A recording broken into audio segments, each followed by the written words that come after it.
মফিস গেল কই? কেন ভাই কি হয়েছে?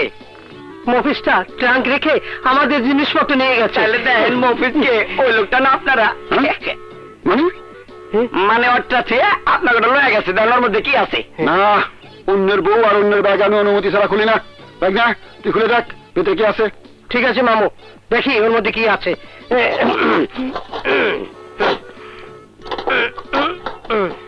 হ্যাঁ?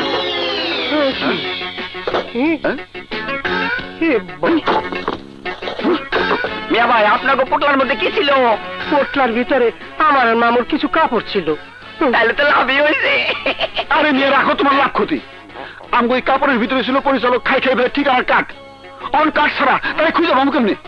খাই খাই ভাই ঠিকানা পাওয়ার কোনো সমস্যাই না। রাস্তা দিয়া সোজা হাঁটা শুরু করেন, দেখবেন খাই খাই ভাইরে পায়ে গেছেন। এই তুই সত্য কইতেছিস তো? হ ভাই, আপনার কসম খেয়া কইতাছি, এই রমির জীবনে সত্য কথা কয় নাই। তাহলে চলো মামা, দেরি করে লাভ কি? চলো। ওই তোরা চুপ থাকতে কইছিস না? মামা আমাকে পুটলা তো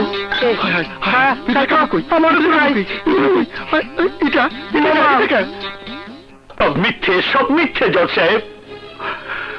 আমি কখনো কারো কাছ থেকে ঘুষ নেইনি, কখনো না।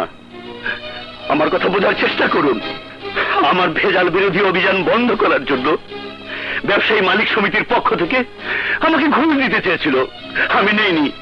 তাই ওরা ইচ্ছে করে আমার বিরুদ্ধে মিথ্যে মামলা দিয়েছে। আর মিথ্যে বলার চেষ্টা করবেন না বরকতুল্লাহ সাহেব।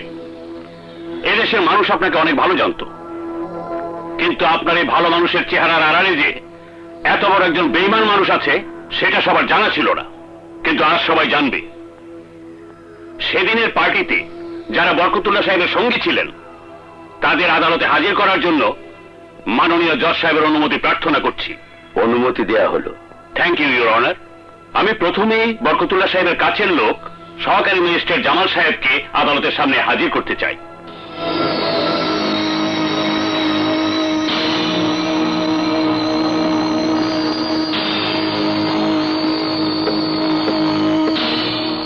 আমি আর কি বলবো জজ সাহেব, উনি আমাদের স্যার।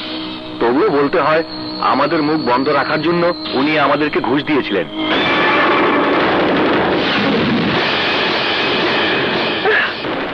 সমস্ত সাক্ষ্য প্রমাণ থেকে আদালত এই সিদ্ধান্তে উপনীত হয়েছে যে খাবারের সাথে বিষ মিশিয়ে বিভিন্ন দেশে শীর্ষস্থানীয় লোকজনকে মারার ষড়যন্ত্র করার অপরাধে ম্যাজিস্ট্রেট বরকতুল্লাহকে 10 বছরের সশ্রম কারাদণ্ডে দণ্ডিত করা হইল।